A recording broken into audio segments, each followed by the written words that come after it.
Hey guys, it's Jason here. Welcome back to the channel and welcome to the video.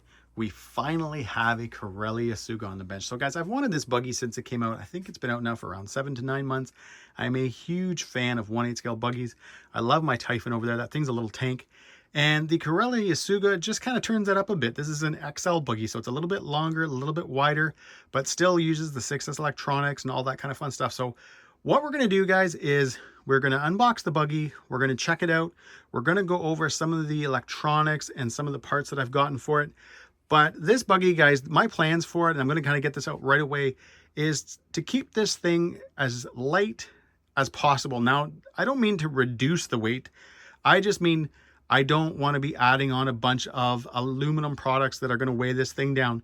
We might be swapping out the chassis and shock towers, parts that were already aluminum to begin with, but to maybe swap them out to something like 70-75 so that they are a little bit stronger. But I'm not looking to add a ton of weight. I'm not looking to add a ton of aluminum where there isn't already aluminum or anything like that. We're going to be running the buggy, and as issues come up, we're going to fix them. Now, we are going to go over, guys, in this video, a few of the parts that I've already kind of picked out for it. We're going to show the electronics, a few of the upgrades that I have for it. We're going to talk about the Radio Link radio over there and all that kind of fun stuff. But for now, let's just get into that box. I'm really surprised, guys, with this buggy that you don't see more of them. In my opinion, we all love our 1/8 scale buggies. So I'm not really quite sure why this thing is not more popular. The idea of something that's just you know, a little bit bigger than a standard size 1/8 scale buggy, you would think would be everywhere. But we're going to check it out, guys. We're going to see why, and we're going to put this thing through its paces, have some fun, all that kind of fun stuff. I am really excited to get this thing out of the box and to get that first look of it, to see exactly how it looks compared to your standard 1/8 scale buggy.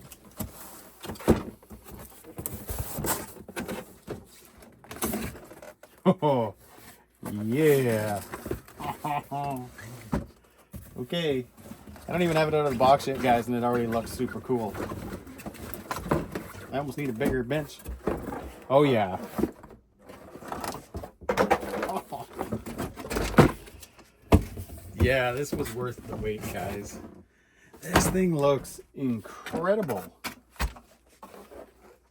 All right, so the first thing is, guys, when I got this out of the box, I wanted to see what I was going to think, what my first impression of it was going to be. And does it look big? Does it look larger? And because sometimes you get vehicles that say they're going to be larger, and when you get them out of the box, it doesn't have that same kind of oomph. That's not the case. This looks wicked. And to kind of start you guys off, what do I have here? Here is kind of your standard 1/8 scale buggy wheel. And you can see the difference, guys, right off the bat. So in one way, I've seen where some people kind of commented that that was sort of a negative thing, but I think, guys, that's awesome, because that's really going to open up a lot of different wheel and tire sizes. Here is a MX-28, and it, guys, actually is a tiny wee bit smaller. I don't know if I can get you guys kind of down. I'm going to get you guys a better look. So you can see there, it's, the MX-28, guys, is actually just a tad bit smaller. And if we look at it from this angle, that's pretty much just as wide, or maybe, oh no, it's a little bit wider, guys. Just trying to line this up. So yeah, so you can see, again, guys, the size of this buggy, where something like this MX-28 is almost the same size, where when you put something like this on the Typhon, it is a little, you know, it looks quite a bit larger. Let's just get the plastic off this thing.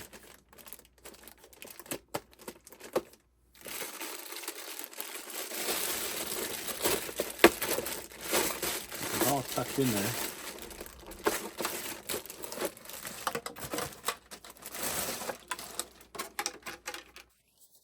This body, guys, looks so much better in person. This right here, the way the Asuga is, with the kind of the different shades of blue, look awesome. And it looks actually a lot more impressive than it does in the pictures. None of the pictures, guys, I've seen, it actually just looked like a very standard sort of kind of stencil thing going on. But I'm really digging just the way that the sticker color is and everything else on it. It looks really, really good. Same, guys, actually, as this blue back here. I kind of dig this. It's a lighter shade. That looks really, really neat. All right, I had to take a minute, guys, to install a steering servo. I just didn't want the steering to kind of be flopping all over the place when I was picking this thing up. But initial impressions is this thing looks pretty friggin' wicked. I really like the bracing. Obviously, guys, it doesn't have a tower-to-tower brace because it would kind of cut into the body and stuff, but they've got huge front and rear supports. And hopefully, guys, you can see it a little bit better on the back, but you can see how it's kind of flat along the bottom, so it actually stays in contact with the whole chassis. I like that idea, guys, just because sometimes, you know, if you have a brace that just kind of comes down, starts here and goes here, this just keeps everything kind of flatter and keeps everything on the chassis. So that should keep the chassis itself, guys, hopefully straighter during big jumps and during stuff like that. There definitely has a lot more support. You do have, it's kind of hard, you can't see it on this side. So the brace on this side, you have the front and the rear, but when you go to this side, hopefully you guys can sort of see it right there. There's another brace that actually, guys, runs along the bottom in here. So there's actually like a piece of aluminum that runs all the way up to here. So it kind of adds a little bit of support here. So you have this angled one right here, and then you have another one across the bottom. Definitely kind of a cool setup. It'll be interesting to see how the chassis holds up when we start jumping it and all that kind of stuff. There is not a huge amount of aftermarket support for this buggy.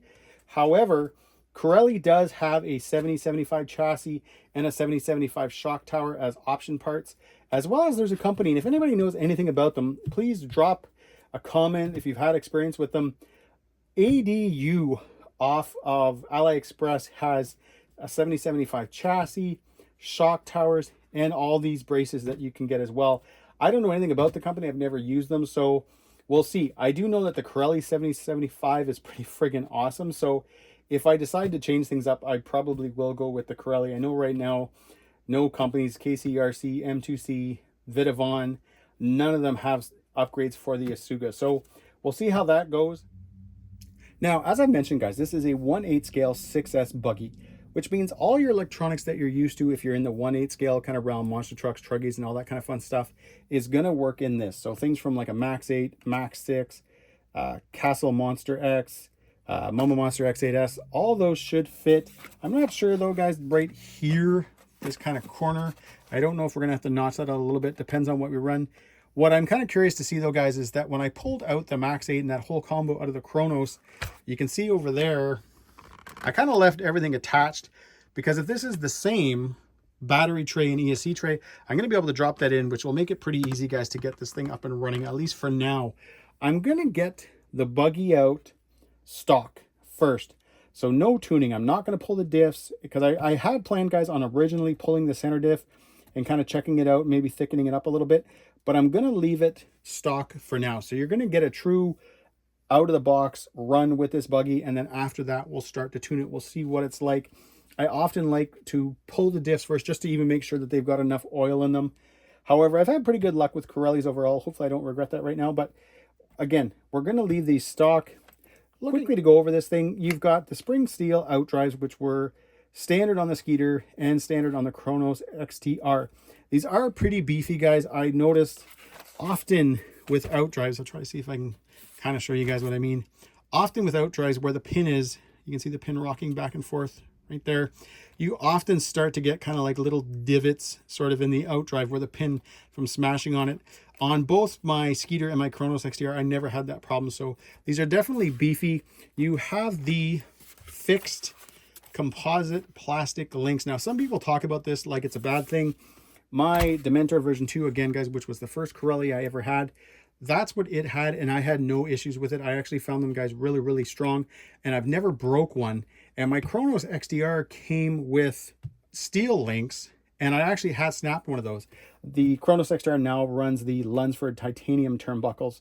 But again, guys, these composite plastic ones work great. So I don't think that's going to be an issue. My one concern is the Ackerman plate. So down here, guys, it's kind of a dual sort of stage setup. For some reason, the camera doesn't want to focus. Well, it kind of is. But this Ackerman plate, guys, I have broke and bent. I actually have one literally on the floor beside me right now that I haven't picked up in like a month. So I am upgrading that, and you're going to see in a future video, I do have the custom RC Upgrades titanium Ackerman plate coming, and I've got 3 of them, guys. I've got one for the Asuga, one for the Kagama, and one either for the Chronos XTR or the Shogun. I'm not sure yet, but that is one of the parts, guys, that I knew to upgrade right off the bat. All right, as far as I can tell, guys, the shocks are still the same. So they're 5mm bore. They're the charcoal gray color with the red aluminum anodizing. They do set their buggies up, guys, really well. So all the cars I've ever had from Corelli are always set up to kind of handle right out of the box. Not so much hard jumping or bashing, but they handle very well. Now, it's kind of hard to tell right now because I've got no electronics in it or anything like that. It does seem to be a little bit stiffer, which is nice. That's what I would want for how I plan on running this buggy. But again, with nothing in it, it's kind of hard to tell. I'm pretty sure I've already mentioned that you have 6061 aluminum throughout the buggy. So the chassis, shock towers, all that kind of stuff. It would have been nice to see them do a 7075 shock tower, just because I can see, especially guys, this front one taking a lot of abuse, bad landings and stuff like that. I can see you know, giving this thing a twist, no problem. The chassis itself, with all the bracing and stuff like that, I think will be pretty good.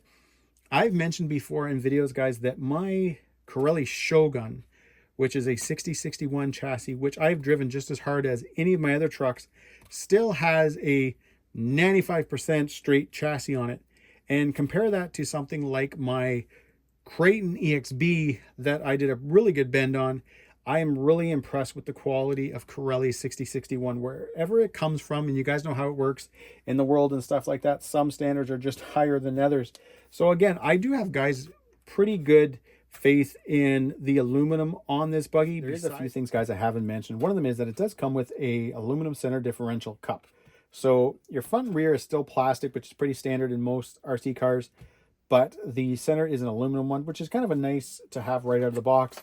I did pick up two of these. These are the aluminum 7075 diff bulkheads. So they replace this part right here. I've never broke one, guys, but I have seen where a few other people, and they're pretty hardcore people, have broke these things. So I knew I was going to be removing all this and checking the center differential and maybe changing the oils and stuff. So for the price, I don't remember what they were, but they weren't all that expensive. I thought, hey, I might as well just get those in right away. Now, when it comes to the wheels and tires, guys, I already kind of mentioned they are a little bit taller than your standard buggy tire. They use a 17mm hex, which means you're going to be able to use a lot of different wheels and tires. One of them is this guy. This is a Method RC Mojave tire. So it's a belted Terraform. And I ran these on my Typhon, and they were an absolute blast.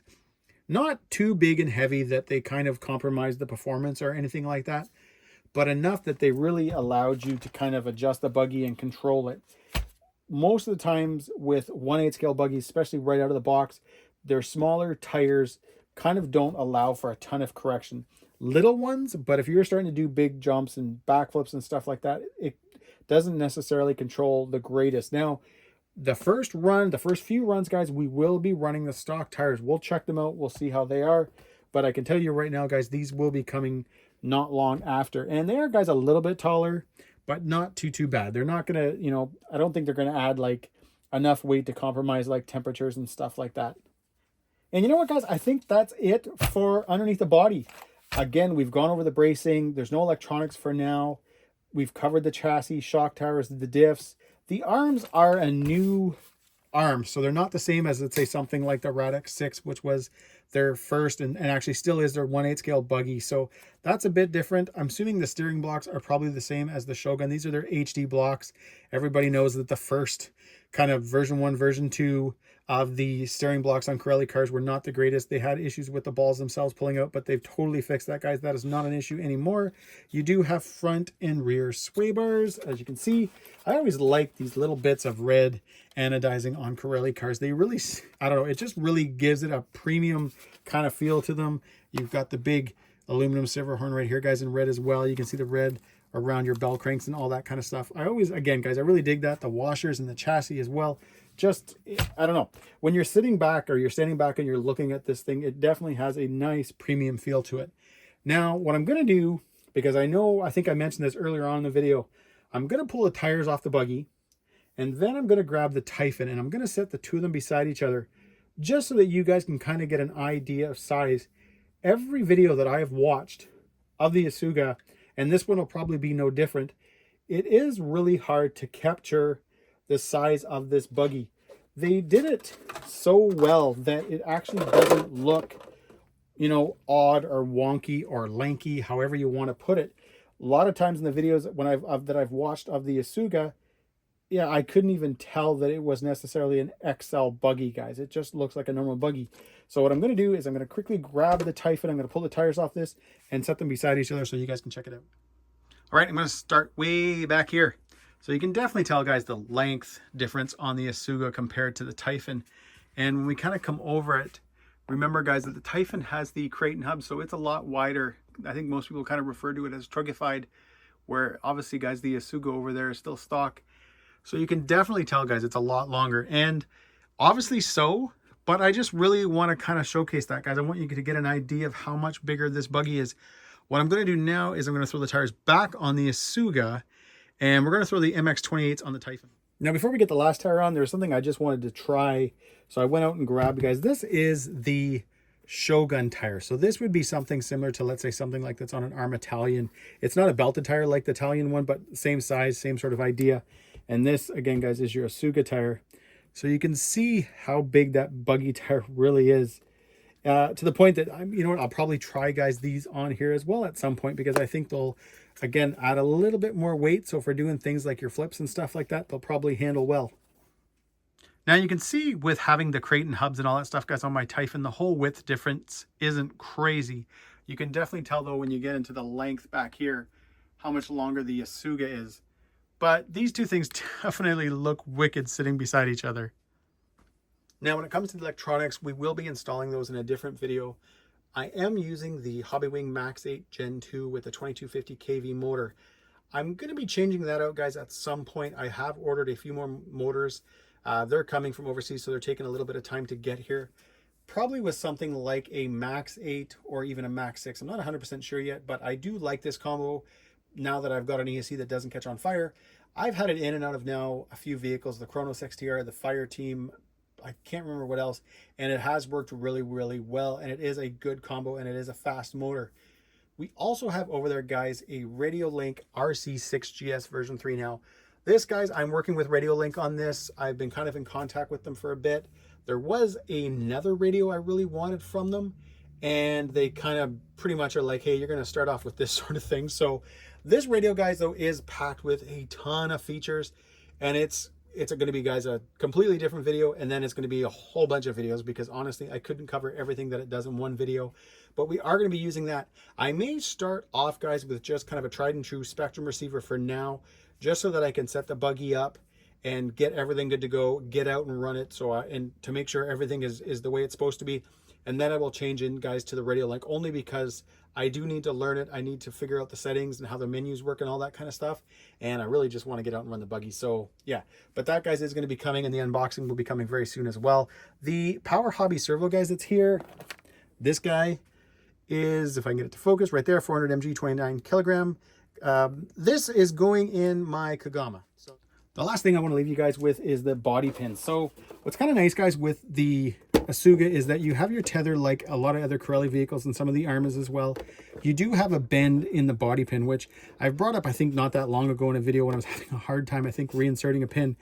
This bend makes it nice and easy to grab, guys, and even just putting it back in is done that easy. I don't know why other companies don't have that. I know in the past you could buy even these type of body pins and stuff like that that already had the bend in them. I've tried to bend body pins and it never seems to work well. But what I really, guys, want to show you up here is this plastic piece right here. So this is attached to the body. What's nice about that is that the body pin itself is pushing down on this plastic piece. So in a really bad landing, rollover, whatever, instead of having the body pull up on your body pin, it's not. It's actually hitting this plastic piece right here. So your body pin is holding down this instead of the body. I think that'll keep from your body kind of pulling through and sort of wrecking and all that kind of stuff. As well as, guys, I should mention while we're covering that, you can also see that it's reinforced underneath pretty good too. You can see 2 screws in the back, 3 on the front. So, because one thing, guys, compared to the Typhon, you only have the 2 body pins. So if you did wreck the back of the body, you don't have anything else to hold it onto. So again, nice thing that Corelli did here by putting the, I don't know what you want to call this. Again, guys, it's just kind of like a surface, little plastic surface area around the body post. But either way, guys, that is it. That is all. Stay tuned. Next video, we're going to get the electronics in it, maybe even get it out for a run. The only reason I'm saying maybe is I was looking at the weather, and around the time that I'm going to be installing the electronics It looks like we're gonna have a day and a half of snow. So yeah, we'll see. But anyways, guys, as always, if you like this video, give me a big thumbs up. Please subscribe. And yep, they're load of pics.